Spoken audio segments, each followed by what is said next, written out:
We gave our guest a couple of minutes to catch his breath after appearing on stage at one of the sessions here in the National Summit. He was the last U.S. Small Business Administration administrator during the George W. Bush term in office. He was on our show by telephone before, and now he's serving as a senior fellow with the Council on Competitiveness, which is so closely involved with the National Summit here in Detroit. Sandy Baruah, nice to meet you in person. How are you? Frank, it's great to put a face with the name. We've talked on the phone. This is great. Good to see you. The session went well, you were telling me? Frank, I think the session went exceptionally well. We were talking about, America's role in the globalized economy. And, the bottom line is that the globalized economy is going to expand both opportunity and challenge every single day.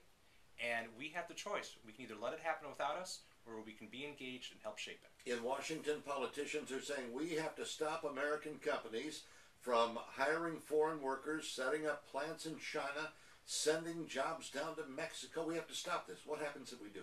Well, two things happen. First of all, we employ more Americans in the United States by foreign companies than Americans who have lost their jobs. Now, certainly when an American loses their job, that is something the government needs to do. We need to be compassionate. We need to provide them programs. But we employ more people in the United States thanks to foreign direct investment. The second thing that would do is that would prevent, great companies like Buick to be successful in China, great companies like Ford to be successful in Europe. I mean, our U.S. companies set up shop in other countries, one, to access for talent and access to market. Some of it is at cost, but you're seeing now that a lot of the companies that have outsourced their jobs primarily due to cost reasons are starting to bring those jobs back in the U.S. because they're finding out the cost savings really aren't all that great once they take into all the costs. Mm-hmm. Is there a danger that we're headed toward protectionism? I am very concerned about that, Frank. And, here's a great story about how you have to be careful what you look for. In the 1980s, we implemented the voluntary restraint agreements. Remember those, folks? And those said two things. One, Japan, we need more time for our U.S. auto industry to get its feet back on the ground. Don't send us so many Datsuns and Toyotas. And secondly, Japan, if you want to make cars here, build them here. Well, that's exactly what Japan did. They built their cars here, and that allowed Japan to more rapidly respond to the U.S. market. Look at any Toyota dealership today. Camrys, Highlanders, Tundras, all of those cars, Toyota's best sellers in the United States, are North American specific products. You go to Tokyo, you go to Berlin, you go to Paris, you don't see a Camry, you don't see a Tundra, you don't see a Highlander. Those are North American products produced in North America for North American consumers. And so what should our strategy be in regards to these companies that have the investment in other countries? We need to be flexible and adaptable as U.S. industry. So we shouldn't be trying to sell to the Chinese or the Japanese a Chevy Suburban or a Lincoln Navigator. We need to find out what do they want and respond to their market and market those products in a way that responds to the local consumer taste. That's what the Japanese have done here very, very successfully. We've done that in our own country for our consumers. We have, but you get one of the things when I was working for President Bush, I traveled the world, and you occasionally you'd find an American car going down the street that didn't have an embassy plate on it, and it was a high profile car like a Charger or a 300C or a Mustang or something like that, or novelty cars, but we don't have the mass market. We haven't decided that we want to invest the time and effort to really make some of these markets a go, if you will, for U.S. Companies. Mm-hmm. How does it feel to be part of the administration that's getting all the blame now for what's happened to the economy? This is your fault, Sandy. Well, and I'll, Frank, and I'll take my fair share of that blame. What is your share of the blame? Where do you bear responsibility? Well, I think here's the deal.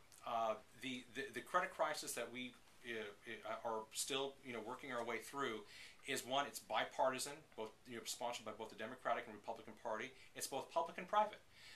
Private industry was irresponsible and didn't focus on long-term brand value. They didn't make prudent decisions. And individuals, we as individuals, we spent too much. We borrowed too much, and we just assumed that things would always roll. And government forced loans to people who should never have gotten them. Ben Bernanke and I believe it was Alan Greenspan were before the House Banking Committee, the Senate Banking Committees. How many times to implore them to do something about Fannie Mae and Freddie Mac, which for more than a decade had been piling up these mortgages that could not possibly be repaid. They were warning we were headed for just the catastrophe that we're seeing. Yeah.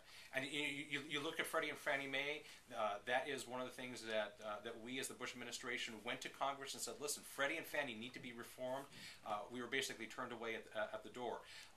The Glass-Steagall Act, which was implemented during the Depression years that had a lot of controls for the financial institutions, a lot of that was repealed and modified during the Clinton administration. So there's blame to go around, and what we didn't do right, and I'll be perfectly honest about this as the Bush administration, is that, if you look closely, looking back on it, there were warning signs. Now, private industry didn't see those warning signs, state governments didn't see the warning signs, but we didn't see the warning signs, but we were in the seat of power, we were in the federal government, we should have been able to respond a little bit more rapidly. Sandy, last September 15th, there was an online run on banks in the United States. It was talked about by a Democratic congressman named Ken Jorsky out of Pennsylvania, whom we've tried and tried and tried. He won't talk anymore about it after revealing this. But he said there was an online run by someone on our banks that almost destroyed our entire system, and that's really the tipping point for what we're seeing today. Well, I think Congressman Ken Jorsky may have a minority view on that. I think there's some debate on that. Certainly, there was a period of time where people were pulling their money out of financial institutions and sticking it in their mattresses. Fortunately, we're past that crisis. Was there an organized run on the banks, though, by someone trying to ruin our economy? I really don't think so, Frank, but I don't want to pretend that I know something that I don't know. All right. I've always wondered about it because it's the kind of stuff where it's the tinfoil cap stuff, if it's wrong. And none of us want to be there, but by the same token, you hear that kind of thing and you go, could it have happened? Well, Frank, my experience with members of Congress or elected officials, and Lord knows I've had more than my fair share of experience with these folks, is that when they stop talking about something, it really means that they wish they hadn't talked about it in the first place, because it's really hard to get any politician to stop talking about anything. That's very true. Where are we going with this national summit? What do you see coming out of this, and where's it headed in the future? I think this national summit is a key element of an ongoing national discussion on innovation and competitiveness in our country. And I think you look at what the U.S. Council on Competitiveness has done, what some of the work that we did in the Bush administration with our national summits, with this amazing summit that's being hosted by the Detroit Economic Club. This is all part of a broader discussion that really has changed the conversation in this country. Go back 5-10 years ago. Were we talking about issues like competitiveness or innovation? Not really. But now, the American people are focused on this issue, and this summit, with the incredible media attention that it's getting, CNBC is broadcasting live from this building, as are you. We're getting a lot of great national attention to this, and it's getting leaders and, more importantly, the average American citizen, on board to a plan that say, listen, we need to do something. We need to do something together, and it's going to require some tough choices of our politicians, and we as voters need to empower our leaders to make those tough choices. Sandy, thank you for coming by. Really appreciate it. It was nice to meet you in person. I hope you're enjoying your stay in Detroit. I love Detroit, and I'm a big fan of the auto industry, so Frank, it's great to meet you. Same here. We'll be back with more of the Beckman Show on